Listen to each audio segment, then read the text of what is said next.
प्रश्न क्रमांक 1 8887 सुधाकर आडवाले.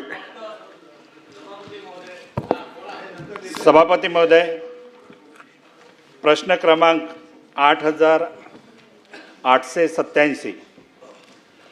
सभापती महोदय वितरित केल्याप्रमाणे. सभापती महोदय, गडचिरोली तथा राज्यामध्ये पेसा अंतर्गत जी गावं आहेत त्या पेसा अंतर्गत गावामध्ये जिल्हा परिषदमध्ये शिक्षकांची मोठ्या प्रमाणामध्ये पदं रिक्त होती. त्यामुळे 2024ला शासन निर्णय घेतला आणि 2022ला TET उत्तीर्ण असलेल्या विद्यार्थ्यांना पेसा अंतर्गत त्या ठिकाणी नोकरी दिलेली आहेत. परंतु शासनाने 11 फरवरी 2026ला शासन निर्णय निर्गमित केला GADचा आणि त्या शासन निर्णयानुसार 50% अनुसूचित जमातीच्या शिक्षकांना सेवेमध्ये कायम करण्याच्या संदर्भात धोरण स्वीकारलेलं आहेत आणि उर्वरित त्या ठिकाणी 50% पवित्र पोर्टलच्या माध्यमातून नियुक्ती देण्याचं मान्य केलेलं आहे. आता हे 2024ला TET उत्तीर्ण झालेले शिक्षक त्या ठिकाणी कार्य करत आहे. अनेक शिक्षक मुख्याध्यापकाच्या प्रभारामध्ये आहे, अनेक शिक्षक जनगणना आणि BLOची कामं करत आहे.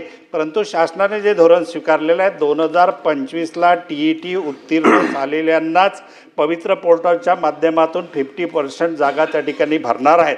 खऱ्या अर्थाने या विद्यार्थ्यावरती मोठा अन्याय होणार आहे. आज माझी मागणी आहे की कार्यरत असलेल्या 2024पासून शिक्षकांना त्या ठिकाणी 50% जागावरती समायोजित करण्यात यावं, जेणेकरून त्यांना न्याय मिळेल. मंत्री महोदय. सभापती महोदय, पेसा क्षेत्रातील आरक्षणबाबतचं प्रकरण हे सुप्रीम कोर्टामध्ये प्रलंबित होतं.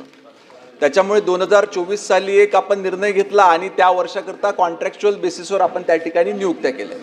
त्या नियुक्त्या झाल्यानंतर सुप्रीम कोर्टानं पुन्हा एक अंतरिम आदेश दिला. त्याच्या म्हटलं की तुम्ही त्या ठिकाणी नियुक्त्या करू शकता.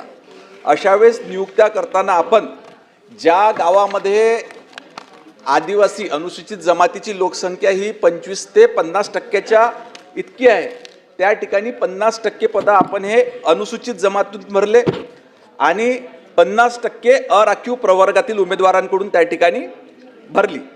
ज्या ठिकाणी अनुसूचित जमातीची ज्या गावामध्ये लोकसंख्या ही 25%पेक्षा कमी आहे, त्या ठिकाणी प्रत्येकी 25% अनुसूचित जमातील प्रवर्गातील उमेदवारांना व उर्वरित आरक्षित प्रवर्गातील उमेदवारांमधून घेतले आणि 50% पदं हे अराखीव पदामधून त्या ठिकाणी घेतलेले आहे.